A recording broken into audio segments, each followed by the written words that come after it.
All right, this one's going to be kind of a double episode as well. I'm going to talk about two articles that are related to each other. One from the Bulwark.com by their columnist John Sipher, and a second from the Atlantic by their columnist Shane Harris. Both of them relate to what Donald Trump likes to refer to as the Russia hoax. The allegation that Vladimir Putin and Russia and his bot farms and Russian intelligence interfered in the 2016 election for the purpose of hurting Hillary Clinton's candidacy and helping the candidacy of Donald Trump. I will say at the outset, it is objectively true that that happened. I think it is also objectively true that that did not decide the outcome of the election. The FBI director at the time, who initiated an investigation into Donald Trump's campaign, people who worked for Donald Trump's campaign and their ties to Russia, that FBI director, James Comey, I think much more than any efforts on the part of Russia, handed the 2016 election to Donald Trump through his incessant and misogynistic investigations into Hillary Clinton and her emails and her email server, going so far as to hold multiple press conferences on that and reopening that investigation like 10 days before Election Day in 2016.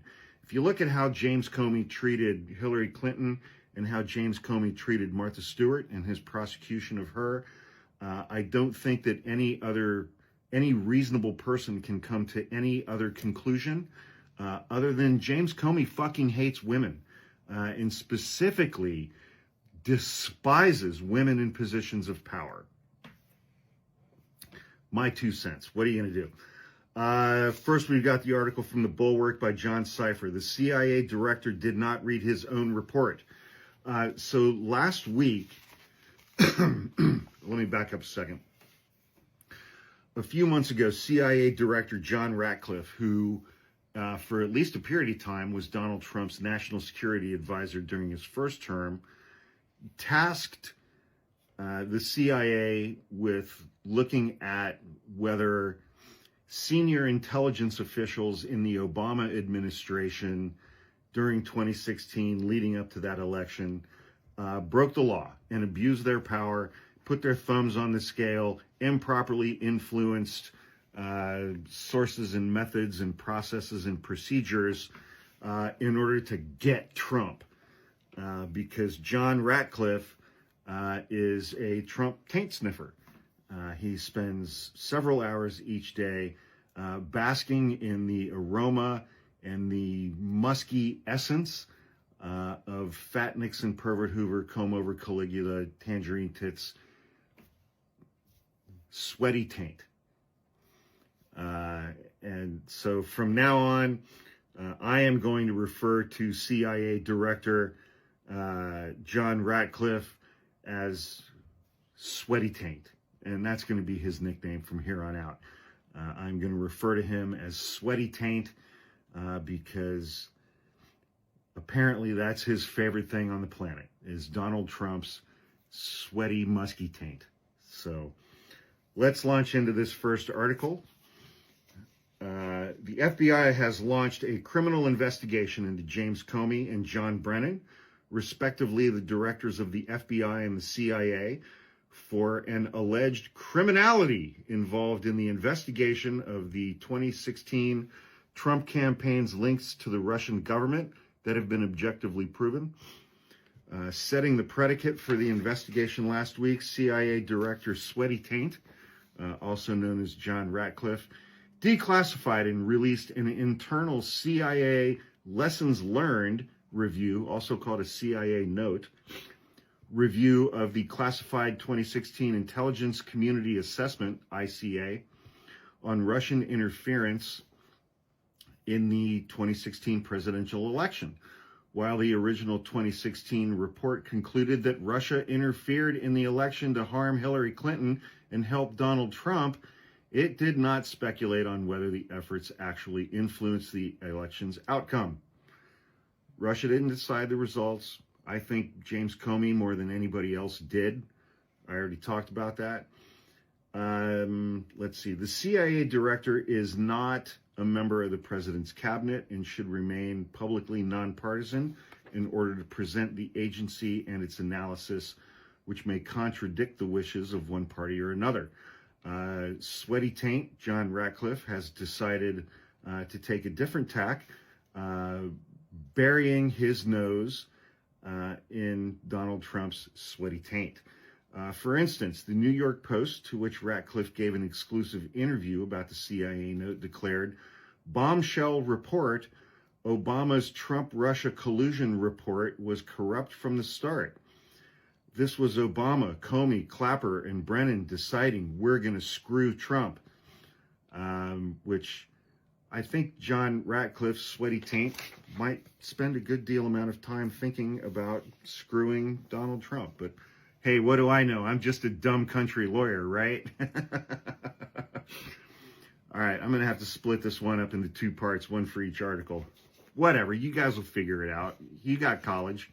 I mean, most of you guys do, except for the trolls who follow me who, think about, ooh, Donald Trump's sweaty taint, and they get all excited. In Ratcliffe's telling, the review, the CIA note, uncovers the corrupt manipulation of intelligence by Obama-era intelligence leaders who supposedly spread a lie that Putin's Kremlin interfered. I mean, do these people not remember Cambridge Analytica? Russian intelligence departments were posting events on Facebook. Russia characterized the 2016 Intelligence Community Assessment as blatant politicization of the intelligence that was, quote, unprecedented in American history. According to taint sniffer John Ratcliffe, all the world can now see the truth. Brennan, Clapper, and Comey manipulated intelligence and silenced career professionals, all to get Trump. Taint sniffer. Commenting on the review, a Republican congressman claimed that the CIA had sought from the beginning to manufacture Trump-Russia collusion narrative.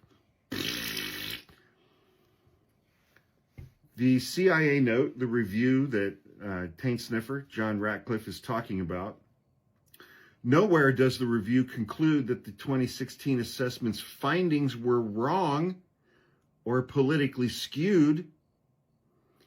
The report made no recommendations for disciplinary measures or corrective action.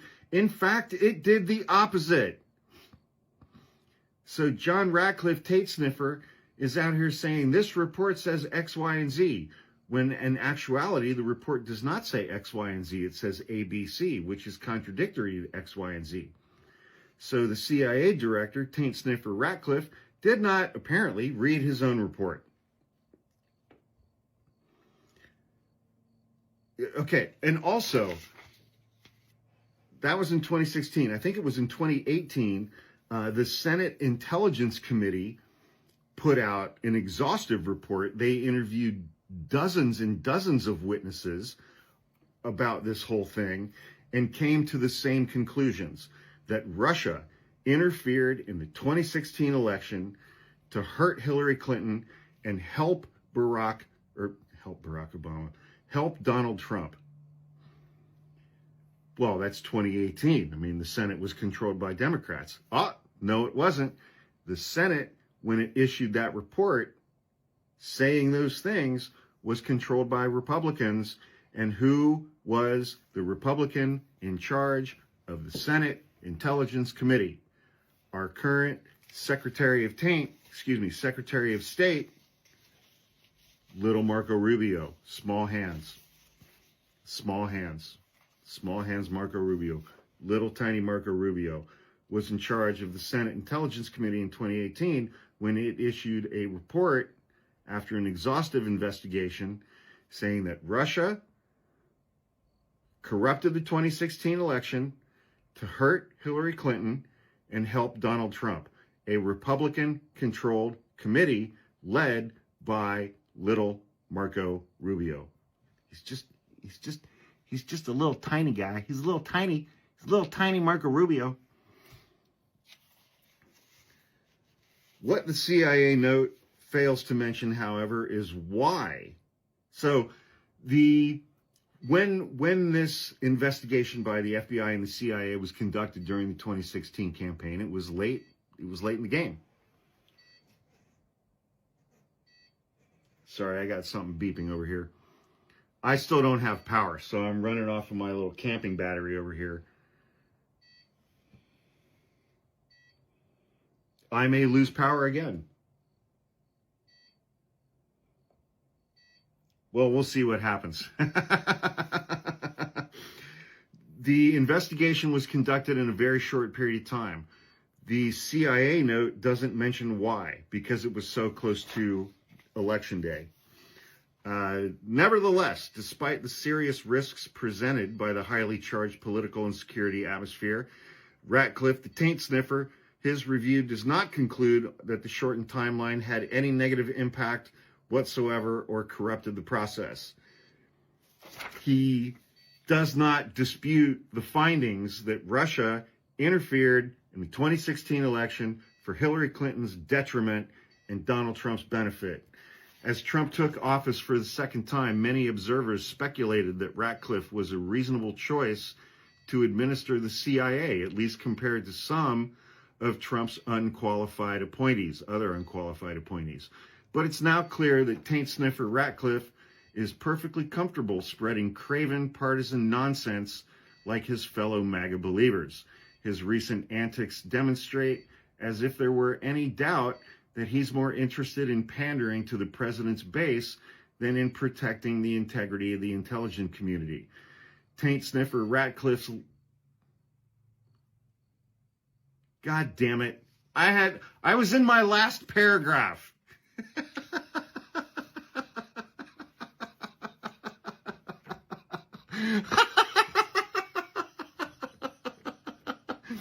I was in the last paragraph. And now I don't get to... God. Okay. Well, you know, it's like 9:45 p.m. My power allegedly is supposed to come back on at 11. So that's like an hour and 15 minutes from now. I have a solar charger for my giant camping battery. But as you can tell, it's dark outside. And so I can't exactly bust out the solar panel right now.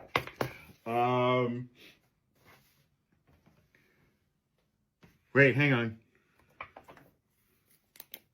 Hey! All right, okay.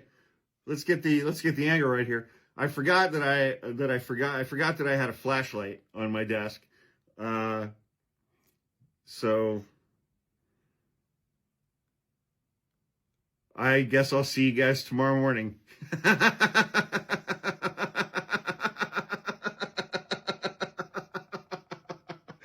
This is fucking hilarious. Have a great night, everybody.